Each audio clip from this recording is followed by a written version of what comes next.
Dear participants from all over the world, you're most warmly welcome to this event organized by the International Environment Forum as an associated event to the Stockholm Plus 50 conference. It was just organized by the United Nations here in Stockholm to commemorate the 50th anniversary of the first United Nations conference on the human environment and to galvanize action among all countries to implement the important agreements that countries have made to address climate change, biodiversity, and pollution. For this event, we also want to celebrate that today is World Environment Day, which this year has the theme, Only One Earth. And today's topic is intergenerational perspectives on visions for the future. And what we could see in the beginning was a little sneak peek of some of these visions that our youth panelists of today have. So in this panel, we'll collect visions of youth from all over the world. My name is Cedric Åkermark. I live in Stockholm, Sweden, and I'm a biology student, and I will soon start my master's in ecology and will focus on forest ecosystems. And I will be your moderator today, together with Sylvia.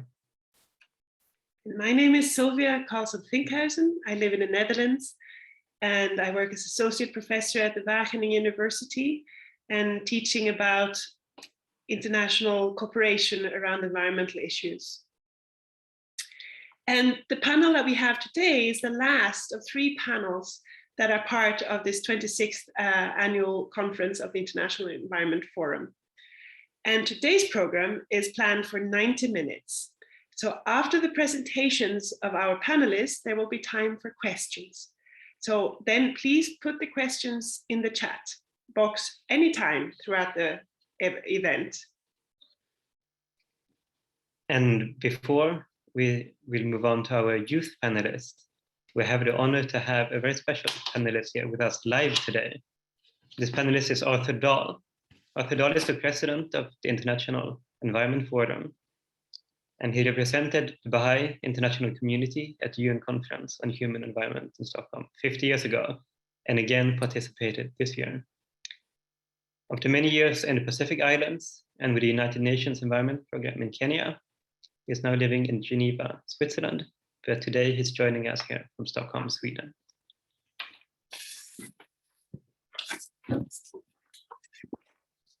Hello all, welcome to this very interesting event, and it's so wonderful to have so many youth participating in the panel and hopefully also in the audience. And admittedly, I'm speaking as an elder now, but also from the perspective of a youth 50 years ago, getting involved in 1972 United Nations Conference. But of course, my involvement in the issues goes even further back. Already after attending a Baha'i International Conference in 1953, at the age of 10, I had a strong desire to go and live in some poor developing country, to be of service to the people. And with my love of nature, I later chose ecology as my scientific specialty to try to understand the Baha'i principle of unity in diversity. And because I could do ecological research anywhere without expensive equipment. Obviously, when I started my university studies in 1960, the environment was only beginning to emerge as an international concern. So it was hard to have an environmental vision of the future at that time. But my professors included leading environmentalists. As the decade advanced, there were already clear signs that the future did not look very good. I experienced the Santa Barbara oil spill in 1969 as a graduate student. And I lectured at the first Earth Day in 1970 in Washington, D.C.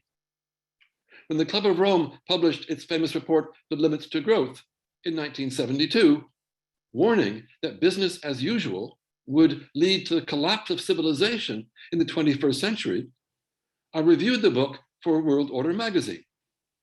Hence, 50 years ago, at the 1972 Conference on the Human Environment here in Stockholm, I was a young environmental scientist representing the Baha'i international community.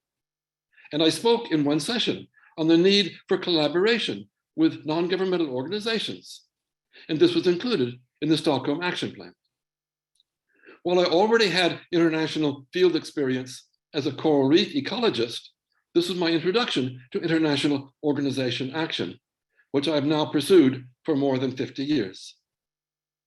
In my research at the Smithsonian Institution's National Museum of Natural History, I helped to design a multidisciplinary research program to model the coral reef ecosystem as an example of unity in diversity, diving on coral reefs around the world and establishing long-term monitoring of reefs in Samoa to measure human impacts over time.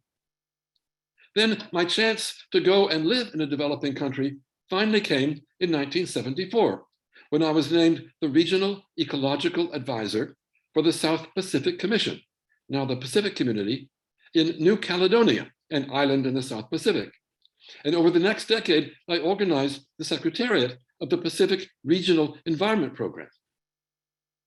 Throughout my life, I have sought coherence between my spiritual values and purpose to be of service and my work as a scientist and international civil servant. This has opened many doors. Through Baha'is in the island countries where I worked, I could spend time in the villages and came to understand their unique spirituality and indigenous wisdom.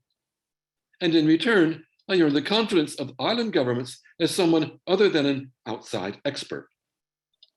When I moved to France with my family, I was asked to help develop the relationship between the Baha'i international community and the United Nations. And after several consultancies with UNEP, I was recruited as Deputy to the Director of the Oceans and Coastal Areas Center in Nairobi, Kenya, building regional seas programs around the world. Maurice Strong, who'd been the Secretary General of the Stockholm Conference in 1972, and it was again for the Rio Earth Summit, asked to borrow me the Secretariat of that Rio Earth Summit in 1992, where I was responsible for the final drafting of the Oceans, Coastal Areas, and Small Islands chapter of Agenda 21, the action plan of that conference. UNEP then moved me to Geneva to coordinate the UN system-wide Earthwatch, organizing global monitoring and assessment programs between governments, UN agencies, and the scientific community,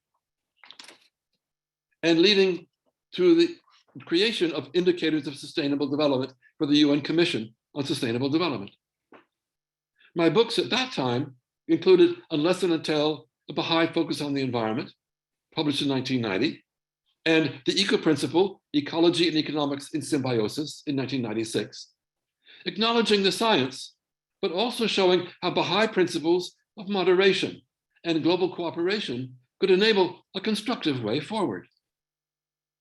Alongside my UN work, a number of Baha'i professionally involved in the environment, including Sylvia Carlson here, organized in 1997 the International Environment Forum to explore how Baha'i principles relate to the challenges of the environment and sustainability, through which we could have participation in UN conferences as part of the Science and Technology major group.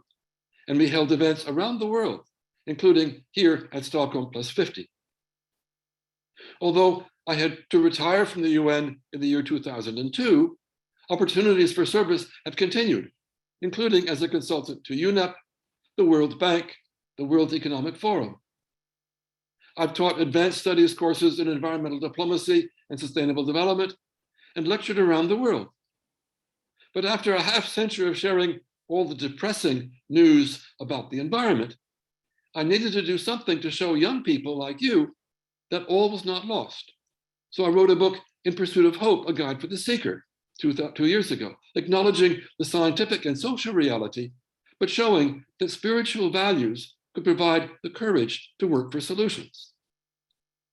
Most recently, with Baha'i environmentalist Augusto López Claros, economist, and international lawyer Maya Groff, we launched a project of UN reform and global governance, winning the New Shape Prize in 2018, publishing a book, Global Governance and the Emergence of Global Institutions for the 21st Century, with Cambridge University Press last year, launching a global governance forum to take this work forward, and recently preparing a global catastrophic risk index to warn countries of the problems they were facing.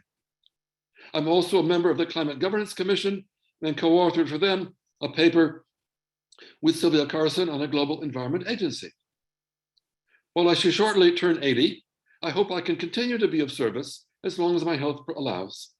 And in particular, one priority now is to inspire future generations like you and those on this panel to try also to work for coherence between your values and your professions, the purpose of today's event.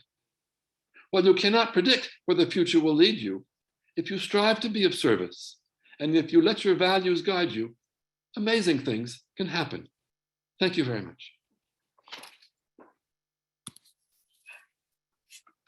Thank you very much, Arthur. And I'm sure you will serve as the inspiration for this generation of youth, as you did for me when I was a youth.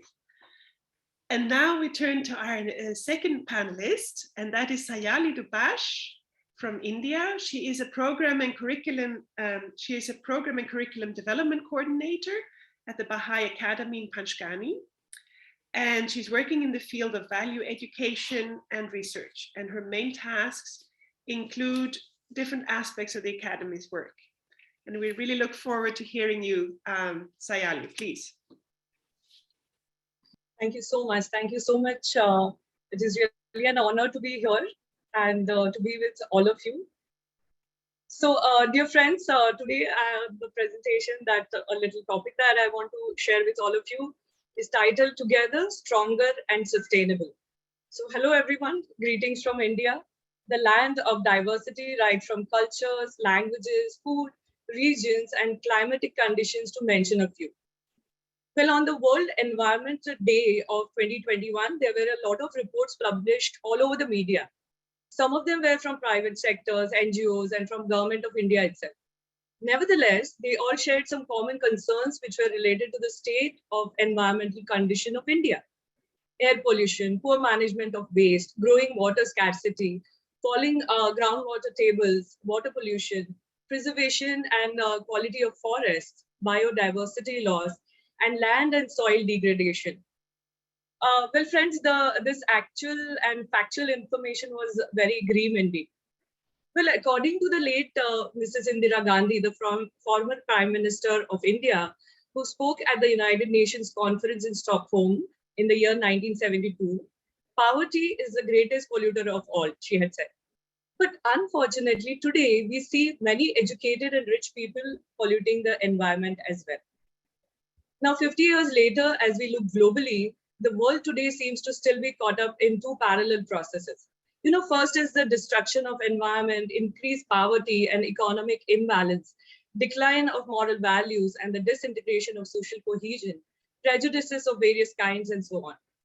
Nevertheless, it's a matter of joy to observe that on the other hand, there have been some subtle signs of progress in conservation of natural resources, the creation of global mindset on both environmental and economic concerns, and increased efforts to promote social cohesion and human rights.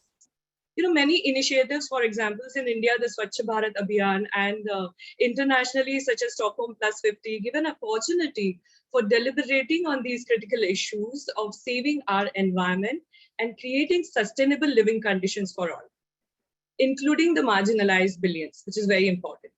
However, without action on all these fronts, none of the visions will turn into reality. We at the Baha'i Academy, a university-recognized institution of higher learning in Panchgani, India, have developed a curriculum and several courses for education and universal human values to foster personal development and social progress, in which annually thousands of college and university students participate to become morally capable and to contribute towards social progress. As a final activity, they design and take up a community project using the service learning approach. Well, some of the projects done by these youth have been directed towards environmental and social issues. For example, creating awareness about environmental challenges, including conservation of biodiversity, the importance of certain trees and their usefulness, care and development of own garden and trees, appropriate disposal of wastage, hazards of water pollution, and solutions to overcome it. You know, tree plantation, seed distribution, awareness creation about mountain fires, etc. On occasions, they have worked with civic bodies on some social issues, including eliminating certain tensions created through superstitions, and ignorance, and creating awareness about possible solution to environmental issues. We are very happy to share that from 1st to 3rd of June 2022, that's 2 days back, the students of Baha'i Academy is one of the courses, Me, My World and My Mission, undertook a community service project titled Garbage Disposal and Related Health Issues. These 81 students belong to J.J. Makhdoom Pharmacy College. It's in a city, Jaisinghpur. It's situated in the state of Maharashtra, guided by my dear colleagues from Baha'i Academy and supported by the principal and staff of the college. The student did a survey of neighborhoods, doctors, pharmacists, and municipal authorities and workers. Found out the issues of concern, performed happy hippo shows to generate awareness, and discussed a viable plan of action and implementation with the municipal authorities. Well, the detailed report of this activity is very interesting and is published on our website, www.bahaiacademy.org. Well, to mention this, I wanted to say that each of these projects have been a fruitful learning experience in terms of first-hand knowledge, understanding issues, collaborating with stakeholders, inculcating scientific attitude, working together for positive as well as viable solutions, and circulating information about environmental laws and use of technology. You know, all these experiences put together provide a very positive way of thinking about the future. It has been observed that caring for the environment and working towards creating a sustainable environmental life brings people together. Now, it makes them practice the universal human values and principles that we learn from nature itself. For example, cooperation, unity, love, and interdependence, to name a few. Here, I would like to mention a few points from the study done by our director, Dr. Lesin Azadi, on a critical review of the contribution which moral and spiritual factors make to the delivery of sustainability. First of all, everyone should look at sustainability from an angle of spirituality. One must feel strong emotion for change and development. Assume the role of responsibility, take initiative, and become capable to engage into the community action without ulterior motives. Well, the immediate vision that I would like to present in front of you is to create an action and service-oriented mindset in the youth for community engagement during their years of formal education. You know, whatever the field they may select, community engagement for environmental, social, and economic sustainability should be an integral part of their undergraduate and graduate study. Together with their education and active community engagement directed toward creating sustainable development of the environment, they can become morally capable individuals and will be able to lead the society at large.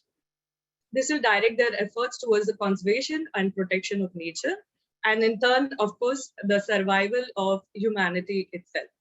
So, my dear friends, by spreading and practicing universal human values such as love, affection, and empathy selflessly, and being in harmony with nature, appreciating the beauty and the majesty of nature, aligned with stronger actions in partnership with common people, policymakers, innovative thinkers, and from among the younger generation, all of us together only can create a sustainable future for our environment.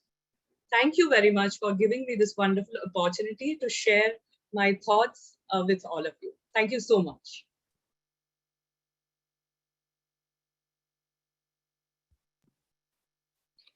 Thank you so much, Sayali, for sharing this beautiful work you're doing at the Baha'i Academy.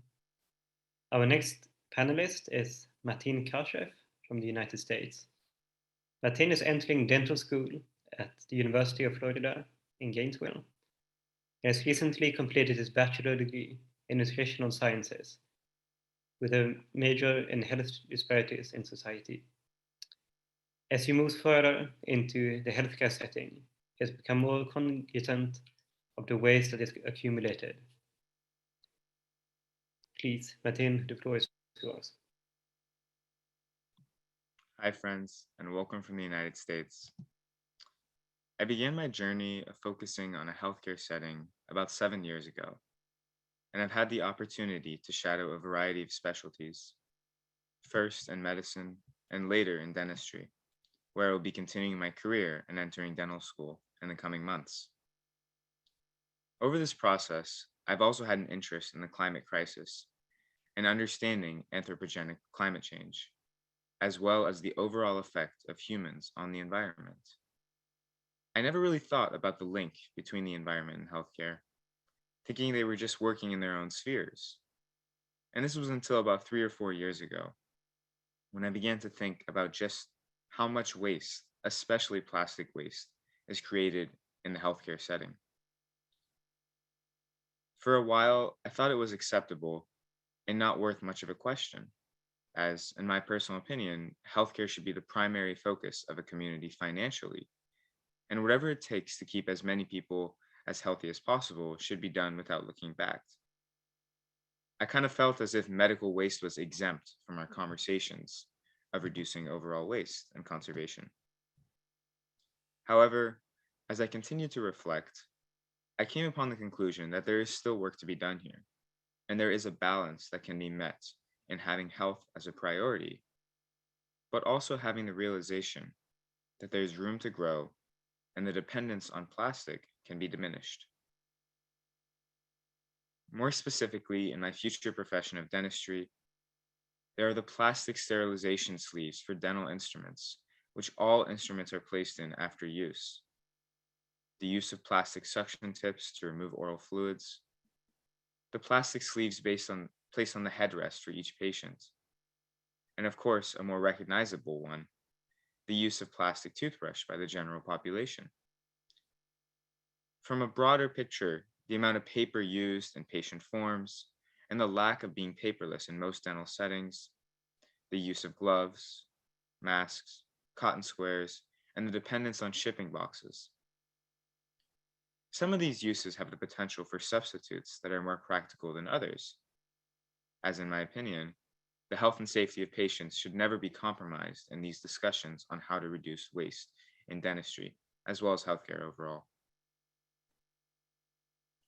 My inspiration on reducing the use of single-use items comes from a stronger understanding of the Baha'i writings on materialism and the relationship between humans and the environment. As Baha'u'llah, the prophet founder of the Baha'i faith, states, "Take from this world only to the measure of your needs, and forego that which exceedeth them. Observe equity in all your judgments, and transgress not the bounds of justice, nor be of them that stray from its path."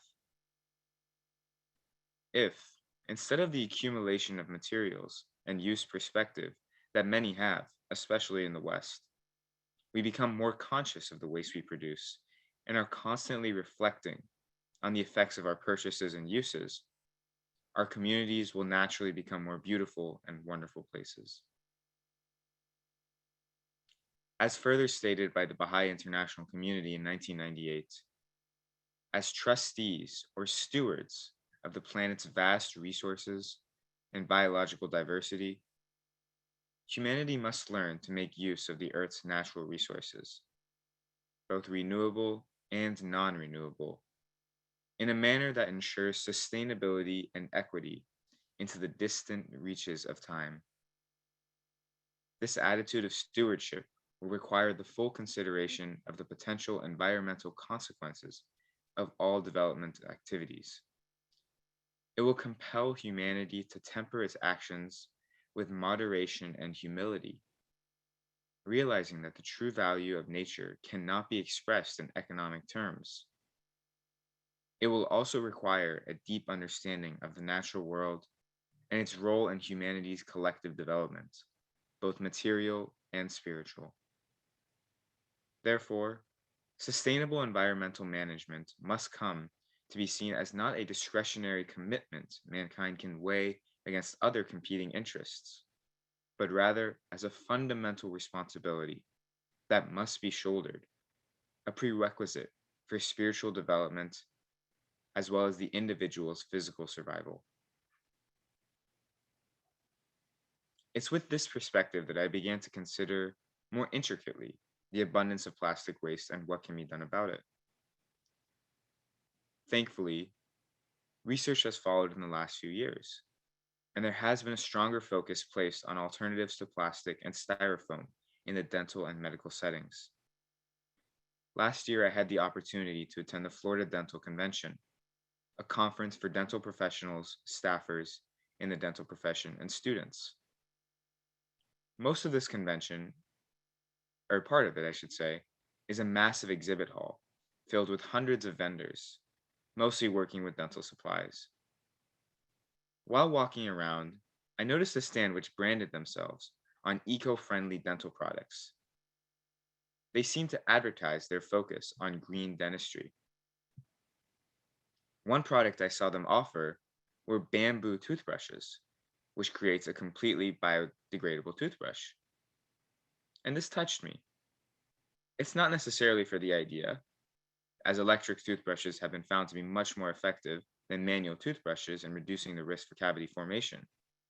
But it's the use of such a simple replacement for plastic in something so common as a toothbrush.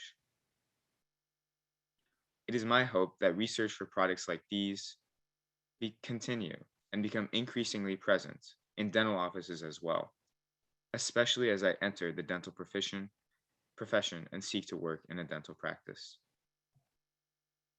As I enter dental school, I'm certain this perspective will influence my learning and the practical application of dentistry. Although it seems like such a small part and is overlooked in the overall equation of considering the effect of humans on the environment, I still feel it's effective to consider this piece of the pie. I hope I can continue to learn and grow, and hopefully be a protagonist and a creator of change as I advance in my career. Thank you.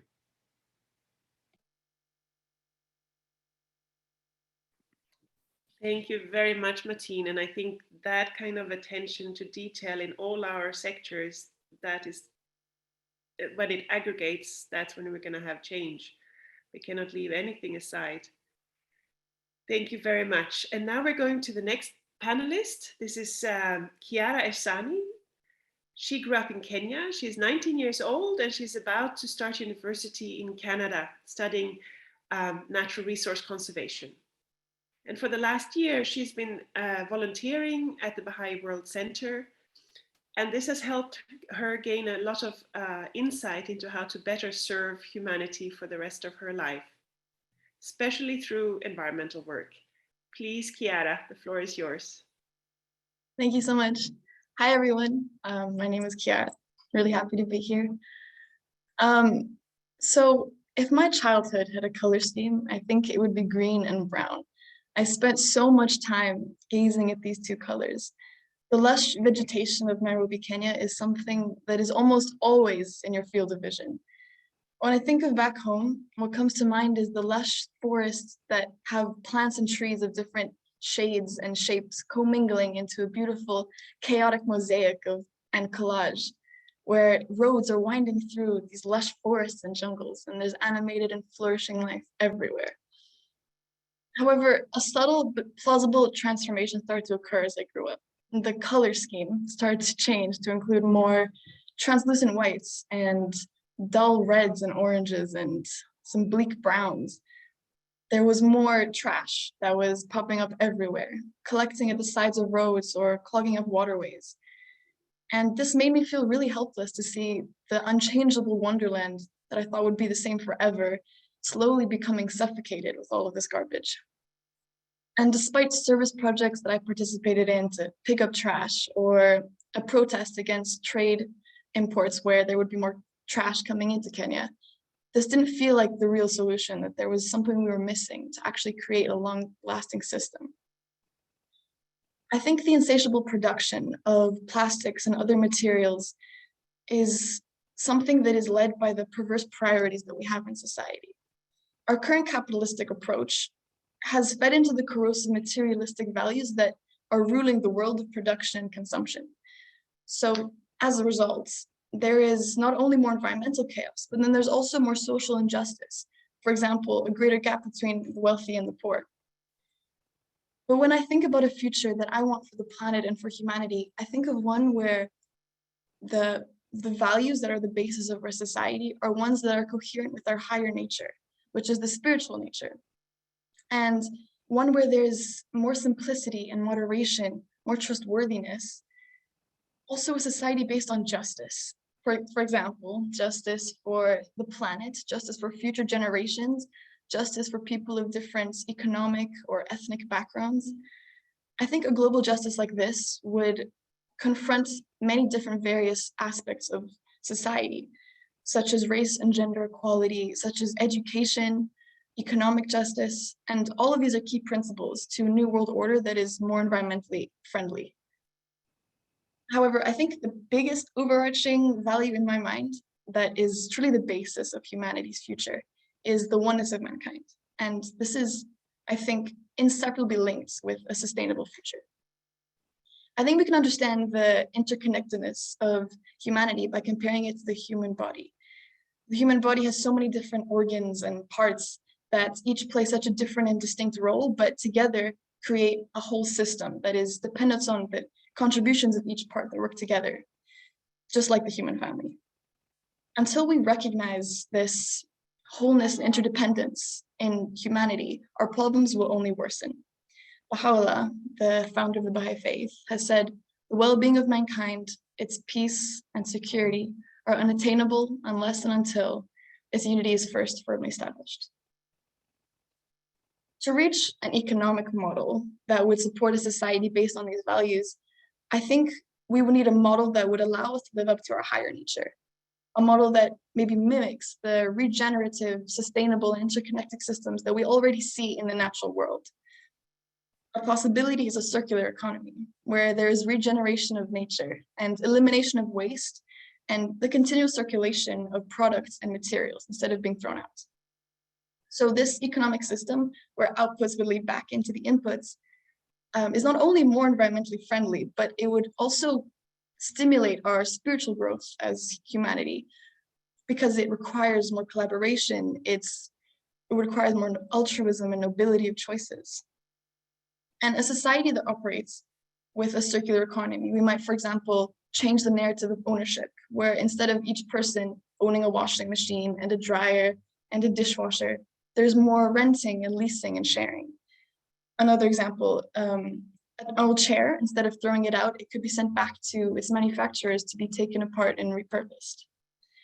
And this whole model would mean that there's more collaboration between different groups and peoples instead of competition, which is, again, striving towards the ultimate spiritual goal that we see for humanity. But of course, the complexity of implementing such a system would be huge because it requires participation at all levels of society, from individuals to governments. And this level of organization and interconnection which is essentially the oneness of mankind, would require a dramatic change in our global policy and leadership. I think a new value-based system as well, such as this, would allow mankind to have an economy that is reaching the ultimate function of an economy, which Abdu'l-Baha tells us is to equip the peoples and institutions of the world with the means to achieve the real purpose of development. That is, the cultivation of the limitless potentialities latent in the human consciousness. So I think when we're thinking about a future that is based upon unity and reciprocity, on justice and altruism, and problems such as pollution or climate change or even social injustice don't exist, it can be a little bit daunting, and we might think it's naive to think it's even possible. But truly, I believe that humanity has the capacity to reach this. And when we are guided by the ideals set forth in the teachings of Baha'u'llah, we have concretic and realistic ways to transform the world around us. I really think incredible things can occur when we have unity of vision. And it all gives me so much hope that I, along with the other future custodians of the planet, can leave the world a little bit more transformed than how we found it. As a society, we inch towards the vision we see for the future, so that someday, maybe every childhood can have a green and brown color scheme. Thank you so much. Thank you, Chiara. Thank you for your presentation and for bringing hope to all of us. And thank you also for the beautiful piece of artwork you made, your presentation, that you could see in the slideshow in the beginning. We'll be showing the slides once more after the presentations. Our next panelist is Desta Mesbah. And Desta, she's 19 years old and is pursuing a bachelor degree in Global Sustainability Science at Utrecht University in the Netherlands. Jester grew up in Sarajevo in Bosnia-Herzegovina, was fortunate enough to have teachers at her school who utilized the surrounding natural area as a learning environment. Please, Tessa, the floor is yours. Thank you, Cedric. Yes, as mentioned, in my school, my teachers really made use of this outdoor space, and I will share some of the reflections I have on this. So the strategy of using green areas as a teaching tool benefits children who learn many basic life skills, which will help them prepare for challenges later in life, such as responsibility, self-confidence, communication, the skills of observation, cooperation, and more. We spend time outdoors in nature almost on a daily basis, whether it was during our lunch break or using the space as a classroom for school subjects, and no matter the weather conditions. Consciously or not, our connection with nature increased through our senses, feelings, emotions, and bodies.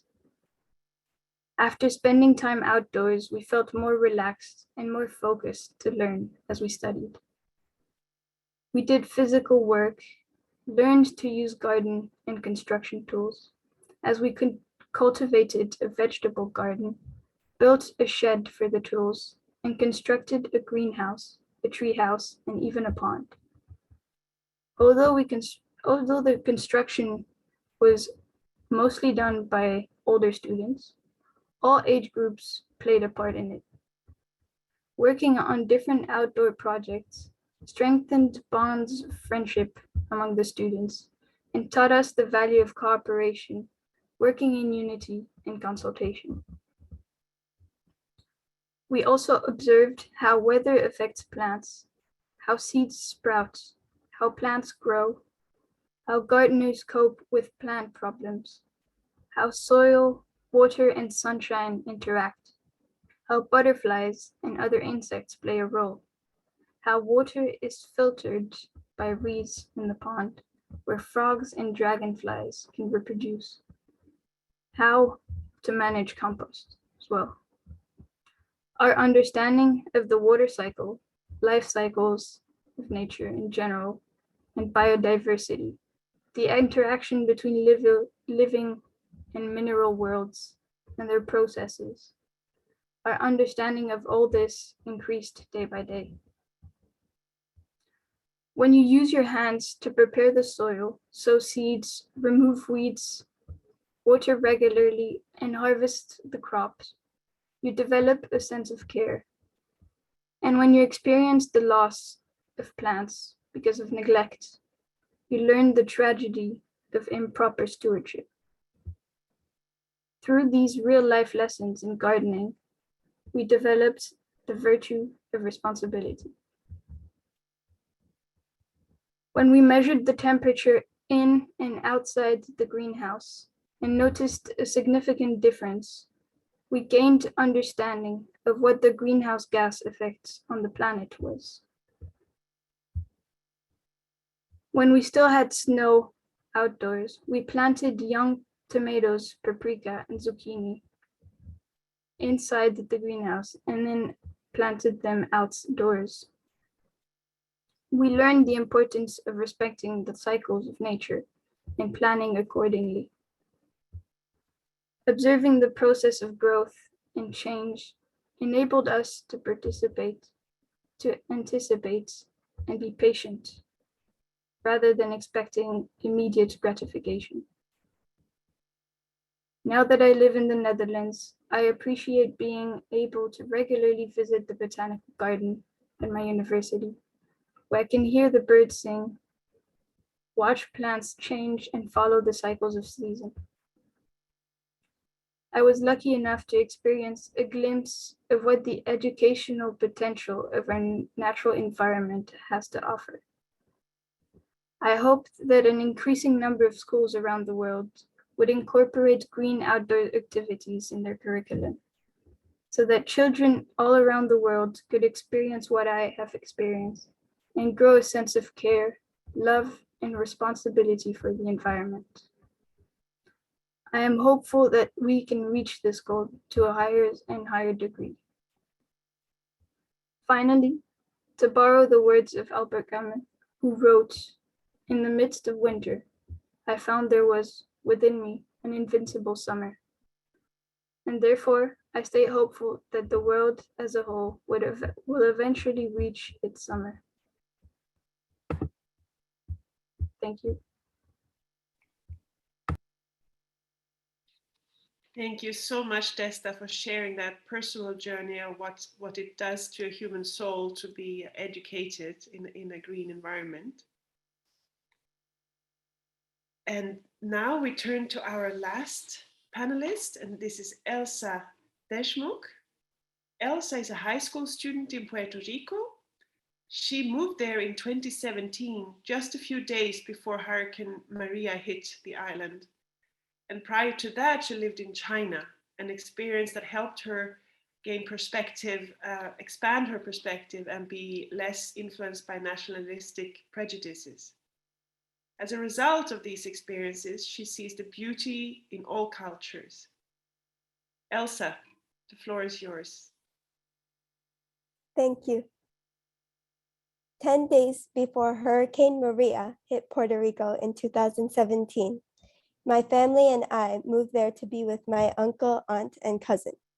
We stayed with them in their house and watched as the hurricane knocked over trees, stripped bushes of their leaves, and flooded the ground cover with torrents of rain.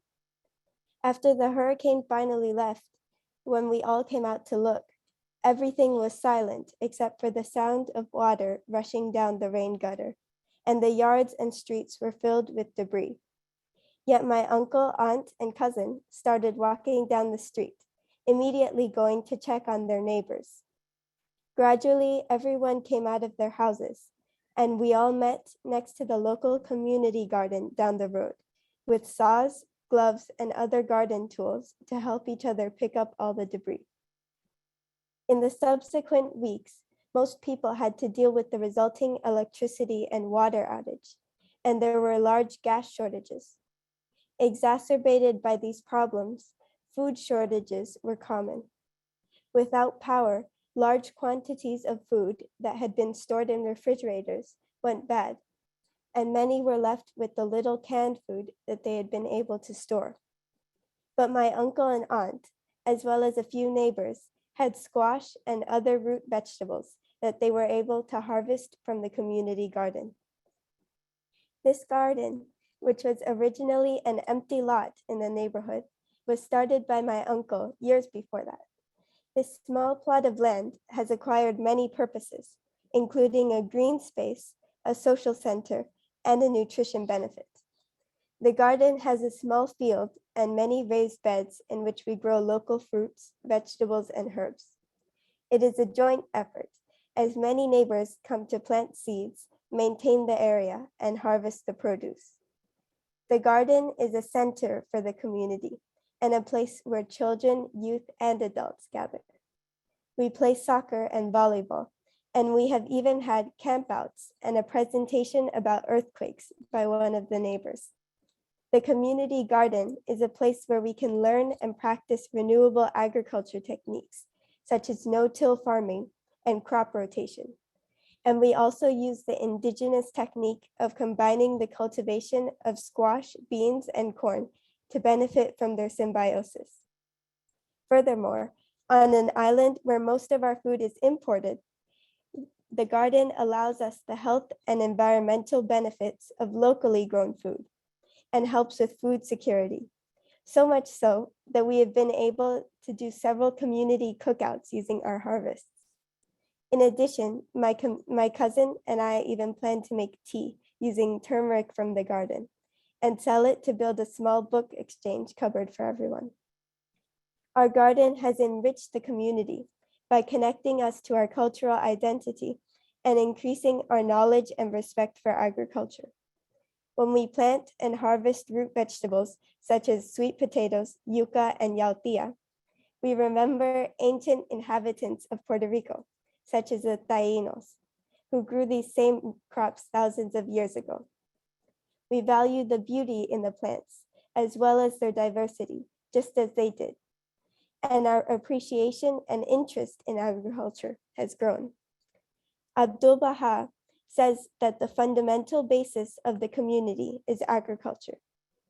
Even though our community is made up of many different professionals, we are still connected to this important part of our life. The garden has been a source of unity, happiness, learning, and resilience over the years. It is our community spirit that has fostered the garden, and the garden has helped to foster our community spirit. In light of the multifaceted problems that the world is facing, such as disunity and climate change, we need solutions that can combat all of these problems. Based in these experiences, my vision is that many more urban and suburban communities can have community gardens.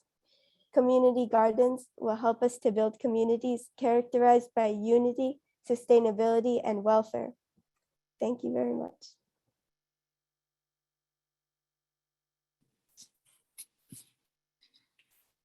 Thank you so much, Elsa, for your presentation.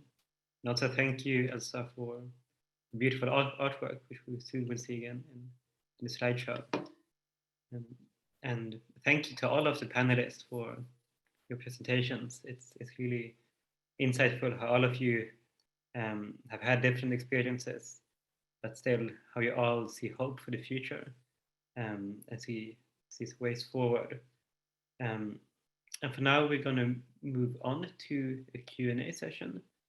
So if anyone has any questions or comments, please feel free to put them in the chat box. And to give you some time to think about questions, and to again see all the beautiful photos and artwork which really complement these beautiful presentations. I'm going to view the slideshow once more, and then we're going to move on to the Q&A.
Again, thank you for all of the beautiful artwork. So we're going to start off this Q&A session by a question from me and Sylvia ourselves. All of you, you mentioned these beautiful personal examples of your relationship with nature. And you all have these personal experiences and are active in your local communities. But we know that the questions, the issues they're facing, the environment, you are on a global scale. So what is the relationship between these personal experiences and the global scale of these problems? Is there anyone of the youth panelists that would like to answer this question or give some comments? I can start. Please go ahead, Martin. So something that I've noticed is true change does not necessarily occur unless we work in the grassroots. And a lot of the work in the Institute process and the Baha'i faith has really emphasized this point, that unless we work in the grassroots and we start working on what we can do in our local communities, then it's very difficult for true change to occur. You cannot emphasize true change from top down. It is more so a bottom-up process. You cannot force true change to occur, especially with more conscious decision-making in environmental sphere. So the more that we allow our personal experiences to grow, and the more that we allow it to emanate into action for our lives too, the better, therefore, communities will become and true change will then occur. It's a slow process, but all of my experience has told me that this is the correct process and it's the right and sustainable way to go about it. Thank you, Martin. Does anyone else have any comments on this question? I really liked Martin's point. That's really true, that we have to start at the small scale and build up like that. I think that each one of us also has a very unique connection and relationship with nature, and nobody's is exactly the same. And we know that there's also a lot of spirituality in nature, as it reflects the spiritual world, and there's a lot of symbolism that allows us to understand the natural world. And so I think for each one of us, it has this there's a lot of value that nature has. I think that the global manifestation of this would be that as a society, we would collectively understand that the natural world has a role to play in our spiritual development and progress as a society, and that it is something that we need to respect and care for because of this. In light of our own personal experiences as a society, we would collectively understand how beautiful it really is and must be protected because of it. But for sure, I think starting with communities and getting that understanding, we can then act on that in a global scale. But I think it's about building that recognition and acknowledgement of that.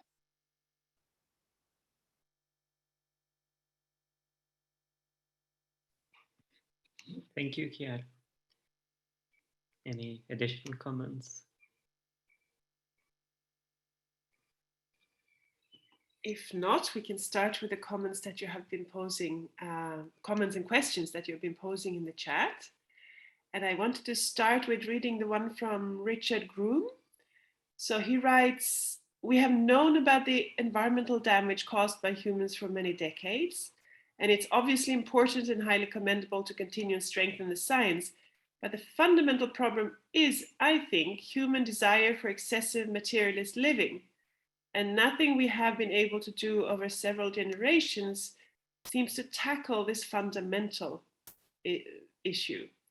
Do you agree with this? And if so, how can you as people and Baha'is share this message effectively?"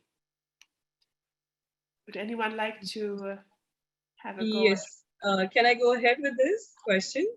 Please. All right. Thank you so much. Thank you for posing this question, actually. And yes, I do agree about the mindset that you have mentioned. And it is a fundamental problem. And that is why even at Baha'i Academy, we are working with students and trying to explain them what is the purpose of education. You know, unless and until they understand that I am a human being, I have to get educated, I have to get degrees, but is that the purpose of your education? There has to be twofold moral purpose to your education. I hope everybody agrees over here that personal development and contributing towards the social progress. So that's the reason why that we want these courses about education and universal human values, because people seem to be disconnected. they seem to be having two different lives. They feel that spirituality means something different. So they need to be connected basically. So when we are helping the students, if we are able to help the students to understand the purpose of their life, the twofold moral purpose, then I guess they will be also looking at all the different perspectives and about sustainability also. Thank you so much. Thank you very much, Sayali, for that answer. The next question is directed to Martine. So Luz Rooney is asking if you are aware of any action plans directed at the medical waste issue that you were raising. So I'm still pretty new to the subject. In the United States, with the educational system, we don't really start in our medical or dental studies until graduate school. So luckily, my mom is a dentist, so I've been exposed to the field for a while. However, I'm not necessarily as aware, but I am looking to learn into that. And as I advance more through dental school, to try to learn more and understand better before I can make some conscious decisions and action plans that are practical. I won't be a practicing dentist for another 4 years. So it's going to be a while for me, but I'm looking forward over the next few years to grow, to learn, and having this ever advancing process to help me in the future. Thanks for the question, though. That was a beautiful question. Thank you. I think it was also a comment from Behzade Dubash that it is essential to lay emphasis from the kindergarten level to the postgraduate and have approach in order to achieve better success in any activity or program needed for the larger benefit of the world. So thank you for that comment. And we have another question here from Dr. Lesan Azari. And first she comments, all the experiences shared are so beautiful, but for sure they have been achieved at a cost of perseverance, overcoming challenges and more. No fruit is achieved without perseverance. Would any of the panelists like to speak about this to move forward without a moment's hesitation? Any of the panelists would like to answer this?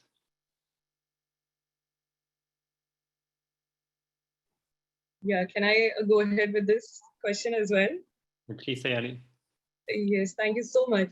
So thank you, Dr. Azadi, for bringing up this issue of perseverance. And what we are discussing today about environmental issues as a community together, as the global community together, we need this attitude of perseverance with all of us. Because, you know, what is happening is the challenges are everywhere. If we just go through all the newspapers or all in the media, everywhere we can see the statistics of what is happening bad globally with regards to environment. But at the same time, with the attitude of perseverance, if all of us together, whatever the challenges are coming, if we cultivate this attitude within ourselves, I'm sure with our students, with our children, with even the older generation, I'm sure everybody together will be able to create a beautiful, wonderful world, which is sustainable and looking after the environment as well. Thank you so much.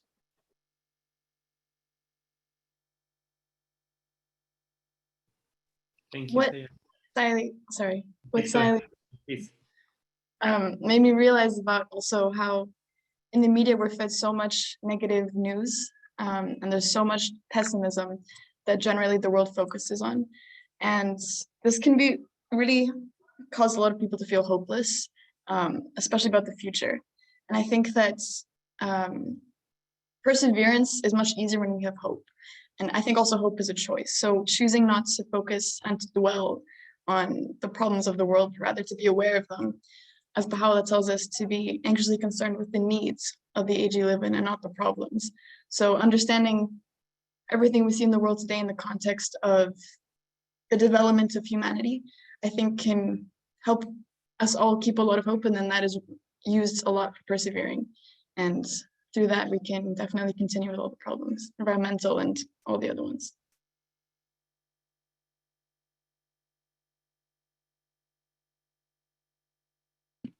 Thank you, Kiara.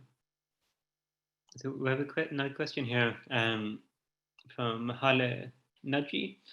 Question is, can you share what each one of us can do to help? What can all of us do to help in any of these situations you had in your presentations?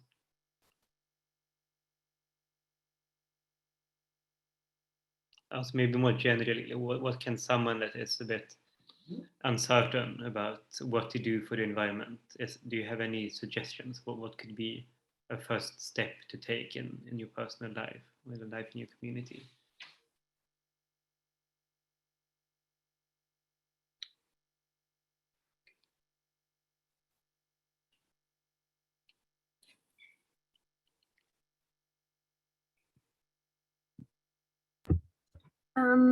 I think everyone has different talents and ways to help. There are infinite ways to help. And one thing that comes to mind is just service in your immediate surroundings in different ways, and focusing on unity, because we really want unity to become a norm or a way of doing things on a global scale. So if we start, as Martin and Chiara were mentioning, at the grassroots, that is, it's like really, really helpful, I would say. Another thing is it's hard to make like a very large impact on an individual level. So definitely working as a community and helping in those ways is very effective. But one thing to do in your personal life, I know that I've challenged some of my friends to do this, is to be vegetarian for like just to try it for a month, because a lot of the greenhouse gas emissions come from energy and also from agriculture, a lot of wastage as well. So one way is to maybe cutting down on meat a little bit for the future, just to try it. It's not that bad. There's lots of alternatives, but that's just one little thing. There's also lots of other little things that we can do. Online, there's lists of little ways, alternatives we can find to substitute single-use plastic out of our daily routines, and energy usage and water usage, things like that.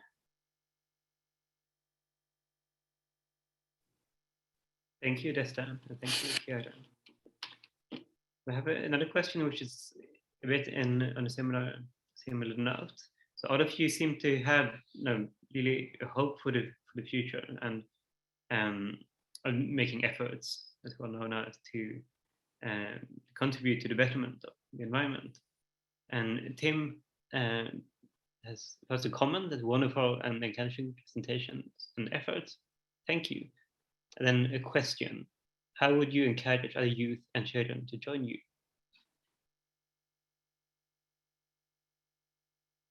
How can we inspire more people to join these efforts? Well, can I go ahead with this question? Please go ahead, Sayani. Yes, thank you so much. So thank you so much, Mr. Tim, for asking this wonderful question, that how we can encourage others to join us. So at the academy level, of course, I'm working for Baha'i Academy. So we have courses for the students, and we want them to come for these courses, and we are encouraging them at the level of personal development and contributing towards the social progress as well. So, but at personal level, also, I'm sure my dear other friends, also panelists, who are doing their wonderful personal efforts. So I'm also having an initiative by the name of Joy of Sharing Forever. So there also, it started as a community service project for myself. And for last 10 years, I have continued it. So what I feel is, if you make others aware about certain possibilities, in our courses also, we talk about vision. Many of the times people cannot imagine what can happen if there are different perspectives, if they welcome diversity, what changes can happen in their lives. So we have to make others understand, we have to be encouraging, and if certain people are able to take initiative, they need to pass that initiative, they have to encourage others. So possibly by doing this at institutional level and at personal level, we will be able to invite children and youth, and of course some of the courses of our institution are available online as well. So this is how I would put it, at institutional and at personal level as well. Thank you so much.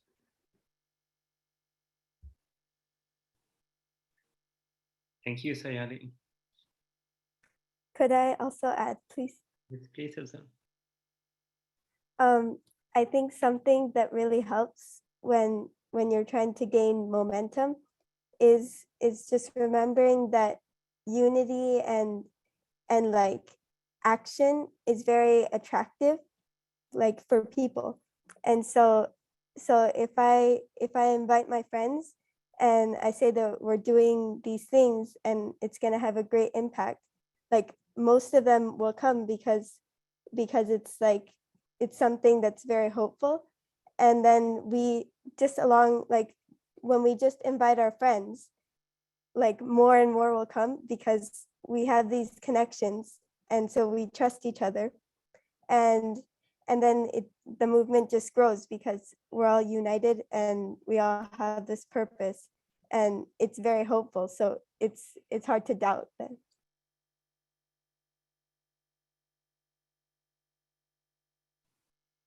Thank you, Elsa. We have one more question here by Rashesh Kwari Kishore. Is the nuisance and exploitation created by mankind towards the environment recoverable? Maybe also if you want to chip in. Is the nuisance and exploitation created by mankind towards the environment recoverable? Well, that's certainly one of the major reasons for hope, because we see great resilience in nature. Nature often goes through, we've heard about, hurricanes or cyclones, destroying forests and trees or knocking things down. And nature has always had these extreme events from time to time. Maybe they're getting worse now, but nature has that capacity to grow back again, to come back again, if we allow it. Of course, sometimes with other human, like if we've already poisoned the soil and damaged the water supply and so on, it's more difficult. But there is that capacity of nature to recover if we give it the chance. And hopefully in the future, as particularly your young generation is starting to regenerate and rebuild a planet that has been damaged by the older generations, you'll be wanting to use your science and your understanding to say, how can we accelerate that process? How can we help nature to rebuild? How can we put back, if some species disappear, maybe we can find seeds elsewhere and plant it again and encourage to come back. More and more is being done to rebuild the beauty and the functions of nature, which are so essential for us. So I think that's one element. Of course, the other great element of hope is seeing all of you young people so devoted to the environment already and doing such wonderful things. So, and your generation is networked in a way that no one has been before. So you can have a much wider impact across the social media, in the communities and so on. So there's a potential in your generation that no previous generation has had. And I think as long as you're working for good, as long as you're applying the values we've all talked about and shared here, that's going to make an enormous difference as we go ahead in the future. Thank you.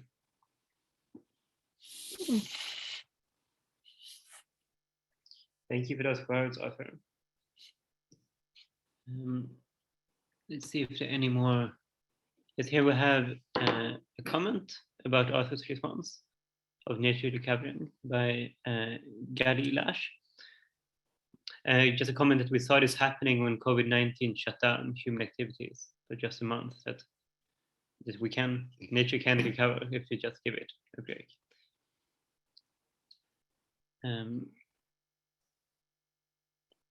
We have another comment from Danya Quirola. I was born in 1973, and all what you have said is really needed. All the top level training in sustainability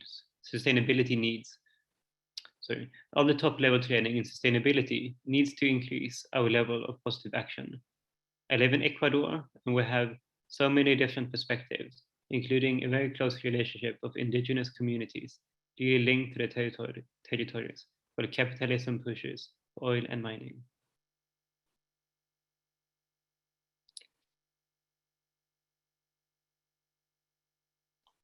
See if we have any additional questions or comments.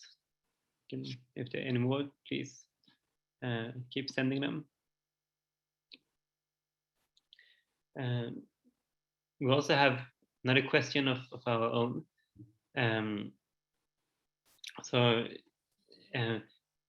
what would be the biggest obstacles that you have faced in your personal journey to act on your convictions, and how have you been trying to cope with them? It's not always easy to always keep your hope up. So please, if anyone has anything to share about any obstacles, and if you have found any ways to get around these obstacles.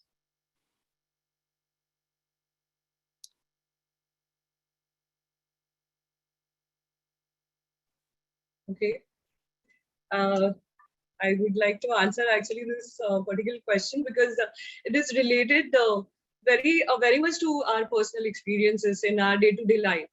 So basically, the obstacles what I have personally always observed are prejudices of so many different kinds that do not allow people to be united, and those prejudices are really harmful. And another issue that I have always faced whenever I wanted to work was ignorance. People just are many a times very much into their shell. They do not want to come out. They do not want to be outside their shell.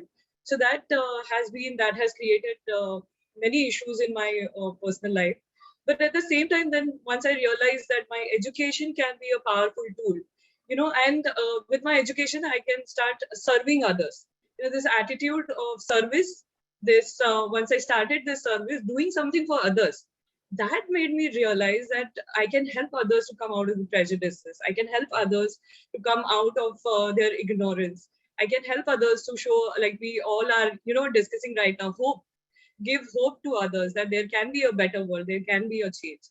So basically, all these obstacles, but of course, education, service to others, where I could see that I am making change in life of another person. That made me realize that no, I should continue this work, and I should go ahead with the attitude of service, and that helped me to come over all the obstacles that I had in my life. Thank you so much.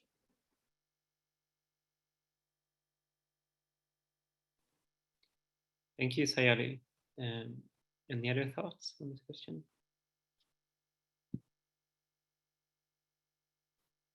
I think personally, I completely agree. Prejudice and ignorance are both very large obstacles. On a personal level, I think an obstacle that I face in my personal journey is a bit of hesitation, because, for example, we see things every day that are maybe not environmentally right, or they're not just. So, like, for example, someone wasting water necessarily when they're brushing their teeth, or using a single-use plastic when there's an alternative available, or something like that.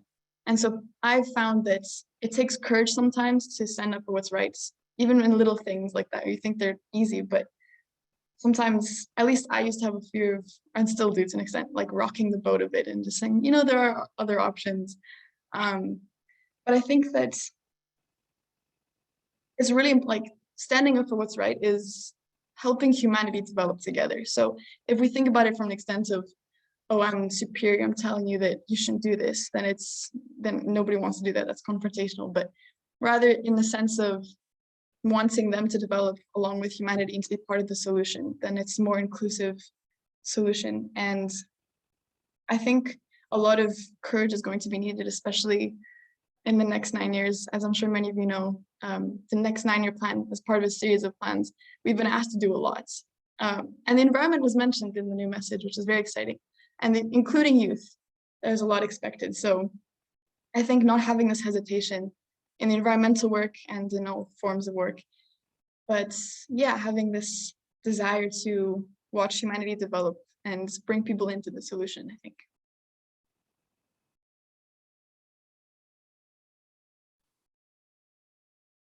Thank you, Chiara. We have another question from Richard Groom. Has any work been done on the transition from a competitive to collaborative economic model? Does anyone have any thoughts about that? Perhaps Arthur? Well, fortunately, there are many people today who realize that the values behind the present economic system are not the values we need to find a better way towards the future. And that's one of the major themes of the Stockholm Plus 50 meeting. The UN Secretary General in our common agenda has called for getting away from GDP, which is sort of greed institutionalized and is based on values of competition and struggling to who can win out over the other. So I think it's more and more there's recognition that those values have to change. So of course, there's a lot of resistance because they're the people who benefit from the old system and are trying to prevent it from changing. But at the same time, there's a lot of academic work on new ways looking forward. There's among the faith-based groups, a lot of work looking at other ways of mental. So there are many people exploring ways forward. The Baha'is themselves have a whole series of principles about alternative foundations for an economic system that we should be working on.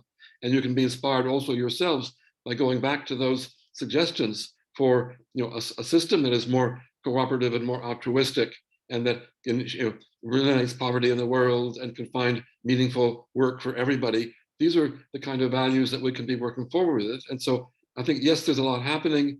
We haven't yet quite turned the corner, but more and more people are admitting that the old system is broken, and the only solution is to explore these new ways forward. And I'm working on that, many others are working on that.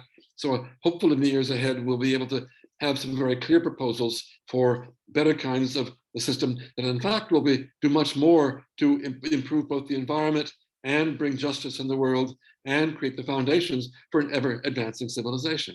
Thank you. Thank you, Arthur, for those insightful words. I think we just have one more comment here from Dania. Practical actions like sharing our homes. I live with a Chinese single mother and her daughter, diminishing or avoiding completely the use of goods and behaviors that are obvious, such as not buying a car, living Spartan, less vain expenses. It is enlightening to hear youth voices remembering my own journey as a person who also got all the education in sustainability. Spiritual paths are really important to be different human beings. Thank you for sharing. I think that concludes all of the questions. I think that comment was a beautiful last comment for this very inspiring seminar that we've had, with lots of personal sharing and lots of forward-looking and hope. And before we end, we want to also mention that we have some exciting news. Now, the International Environment Forum is a Baha'i-inspired non-governmental organization. And the IEF was also sponsoring and participating in a seminar organized by the Baha'i International Community on the 1st of June, an associated event of the Stockholm Plus 50 conference. And this took place in the Swedish Parliament building, and it had the title Global Environmental Governance, Ethical Foundations and Practical Proposals. Now, at this event, the Baha'i International Community released a new statement, which has the title One Planet, One Habitation, a Baha'i perspective on recasting humanity's relationship with the natural world. And we will be putting a link to this statement in our chat, because it's posted on the International Environment Forum's website. So you can find it there. Yeah, and before we finish, we would like to thank all of the panelists for preparing these nice presentations and sharing all of your ideas and thoughts and experiences. And also, thank you for all of the photos and artworks that you have made that really accompanied the presentations. I would also like to thank the Wilmette Institute, and especially Nikki Daniels, for her outstanding support and all her efforts to make these webinars possible. And Nikki has already posted the recording of the first panel event on the website of the Wilmette Institute. And I think the link will also be put into the chat. And the recordings of the second panel from yesterday and the panel from today will also be available on the Wilmette Institute website and also on the IEF website very soon. So finally, I would like also to thank all of you who have come and listened from all over the world. It has been beautiful to see how many people have joined and listened to these presentations. And thank you all for your questions and your comments. And I really just would like to thank all of you taking the time today.